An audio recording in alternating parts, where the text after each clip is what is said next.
Hello students, अब हम करने वाले हैं question number 28. So the question is what is the difference between native protein and denatured protein? ठीक है, तो आपको डिफरेंस पूछा है किसके किसके बीच में, एक तो नेटिव प्रोटीन और दूसरा पूछा है डीनेचर्ड प्रोटीन के बीच में डिफरेंस। तो सबसे पहले जो बच्चा आप डिफरेंस लिख सकते हो वो आप इसके स्ट्रक्चर के बेस पे लिख सकते हो। ठीक है, स्ट्रक्चर के बेस पे आप पहला क्या लिखोगे कि जो आपका नेटिव प्रोटीन होता है, ठीक है, वो कौन सा होता है नेटिव प्रोटीन, इसके पास नेचुरल इसका 3D स्ट्रक्चर होता है।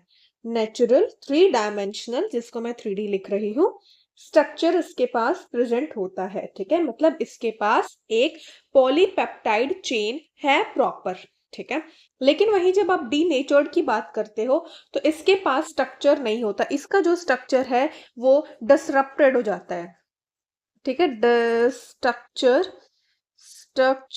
Is disrupted. ठीक है, और ये किसके कारण हो जाता है, क्योंकि जो एक्सटर्नल फैक्टर्स होते हैं, मैं वो भी लिख देती हूँ, एक्स्ट्रा इंफॉर्मेशन है ना, ड्यू टू एक्सटर्नल फैक्टर्स। अब सोचो एक्सटर्नल फैक्टर्स क्या क्या हो सकते हैं। एक्सटर्नल फैक्टर्स लाइक हीट हो गया, ठीक है, एसिड हो गया, ठीक है, या फिर मान लो कोई केमिकल्स हो गए, तो ये सारे के कारण जो इसके स्ट्रक्चर है वो डिसरप्ट हो जाता है। ओके, नेक्स्ट जो आप दूसरा डिफरेंस लिख सकते हो वो आप किसके बेस पे लिख सकते हो, बायोलॉजिकल एक्टिविटी के बेस पे आप लिख सकते हो।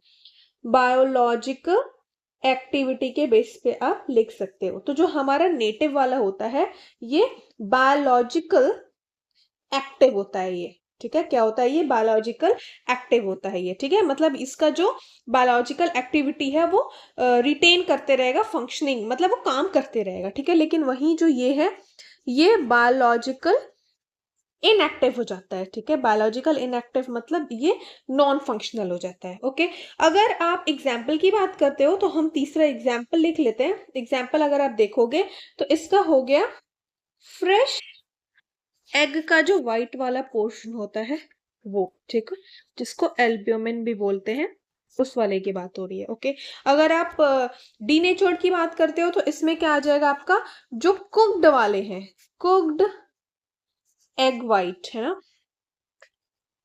ठीक है, तो ये आपका डिफरेंस है नेटिव एंड डीनेचर्ड में। Next question is which one of the following is disaccharide.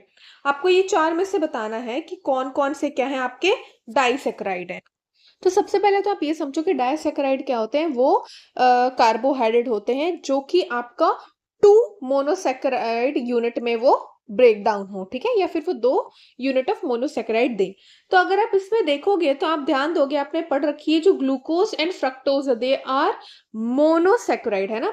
तो मोनोसेक्राइड मतलब है कि इसको आप फर्दर हाइड्रोलाइज नहीं कर सकते हो, तो ये तो मोनो हो गया। अमाइलोज जो है ये आपका पॉलीसेक्राइड है।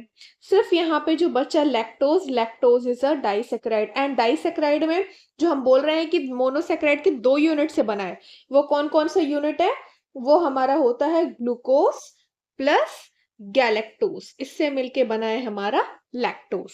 ठीक है, तो आंसर हमारा क्या हो जाएगा, लैक्टोज।